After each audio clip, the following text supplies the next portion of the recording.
Good morning children, welcome to Hindi class. Hindi की कक्षा में आज हम फिर से करेंगे संज्ञा। पिछली कक्षा में हमने आपको संज्ञा के बारे में बताया था, उसकी परिभाषा और उसके भेद। आज हम उनके भेदों को इन वाक्यों में छांटेंगे। ठीक है, तो आपके लिए ये अभ्यास कार्य है। पहला प्रश्न आप देखिए, दिए गए वाक्यों में से जातिवाचक व व्यक्तिवाचक संज्ञा शब्द छांटो। हमने आपको पिछली बार भी एक्सरसाइज कराई थी जातिवाचक और व्यक्तिवाचक की। तो अब हमने आपको यहाँ पे वाक्य दिए हैं, इन वाक्यों में आपको छांटना है व्यक्तिवाचक और जातिवाचक। ठीक है, तो पहला वाक्य है आपका, सुषमा मेरी बहन है। आप देख सकते हैं मैंने यहाँ पे संज्ञा शब्दों को अंडरलाइन किया है, रेखांकित किया है। आप भी इसी प्रकार संज्ञा शब्दों को रेखांकित करेंगे। सुषमा मेरी बहन है, तो इसमें हमारे संज्ञा शब्द कौन कौन से हैं? सुषमा और बहन। अब आपको ये बताना है कि कौन सा शब्द क्या है। तो सुषमा हमारा व्यक्तिवाचक है और बहन शब्द हमारा जातिवाचक है। ऐसा क्यों? क्योंकि बहन तो सभी की बहन होती है। ठीक है, आप सभी बच्चों की बहन होंगी, लेकिन क्या सभी का नाम सुषमा है? क्या सभी की बहन का नाम सुषमा है? नहीं। किसी के बहन का नाम रेखा होगा, किसी के बहन का नाम अवनी है, किसी की बहन का नाम रिया है। तो है तो सारी बहन, लेकिन सबका नाम अलग है। तो क्योंकि नाम शब्द हमारा व्यक्तिवाचक है, वो स्पेशल है, लेकिन बहन शब्द किसी एक पूरी जाति को इंगित करता है, एक जाति को बताता है, इसीलिए वो जातिवाचक है, क्योंकि बहन तो सारी बहन। ठीक है, अब दूसरे में आप खुद सोचेंगे, भारत बड़ा देश है।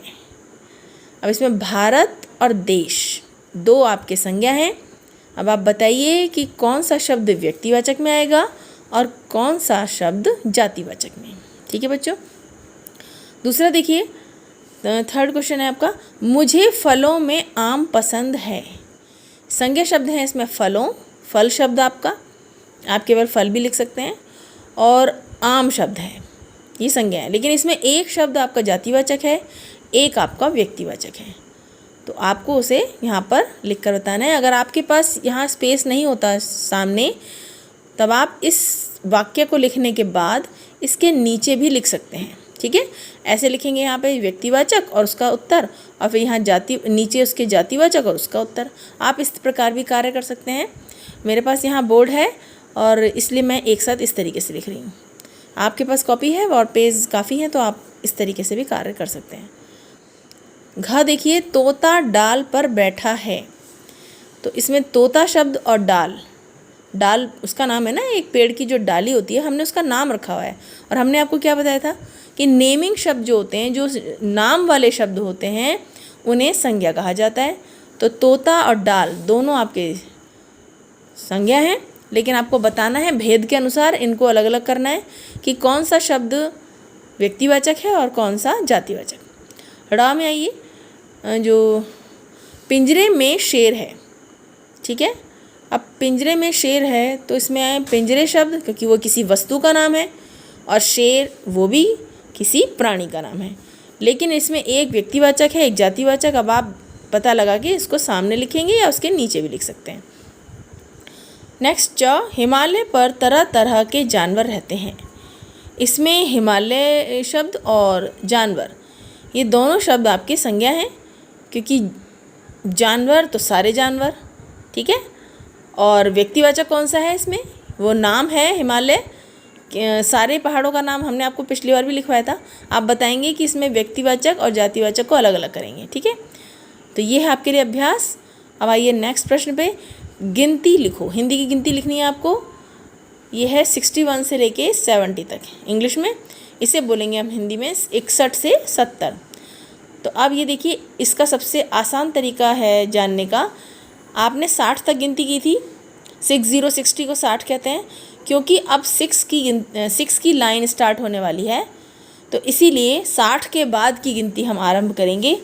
तो हमारा 60, तो हर एक शब्द के अंत में 60 से संबंधित शब्द आएगा। तो ये देखिए, 60 के बाद एक और लगा दिया हमने।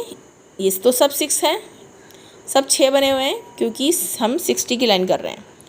अब 1 आ गया तो 1 से 61, ठीक है। अब हिंदी में 2 का जो होता है ना, 2 के बाद सीधे 12 बा शब्द यूज़ किया जाता है, 12, 22, 42, ठीक है, 52। 2 के लिए हम बा शब्द का प्रयोग अक्षर यूज़ करते हैं, ठीक है। 62 को क्या बोलेंगे, 62। देखिए फिर से 60 आ गया, 60 से यहाँ पे भी 60 है, 61।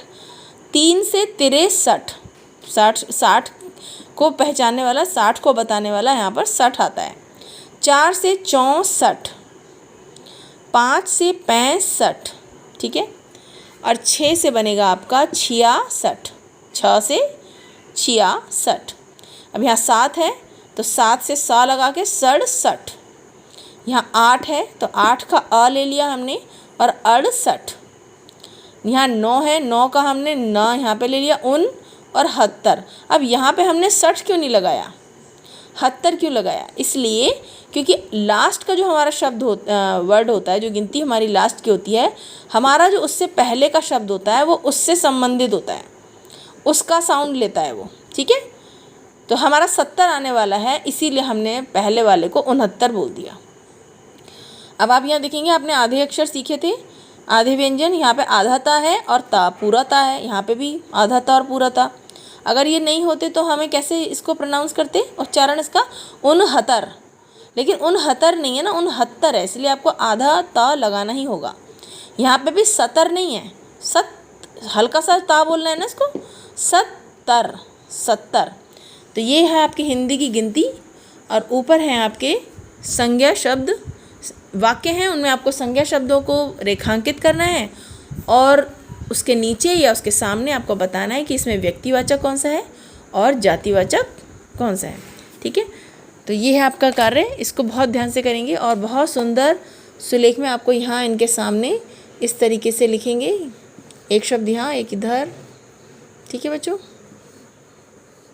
ये इस तरीके से आप इनके सामने भी लिख सकते हैं और इनके अंत में भी, नीचे भी आप इसको लिख सकते हैं। आशा करती हूँ आप लोगों को सभी को समझ में आ गया होगा। फिर भी अगर कोई प्रॉब्लम है तो आप मुझसे पूछ सकते हैं। तब तक के लिए बाय।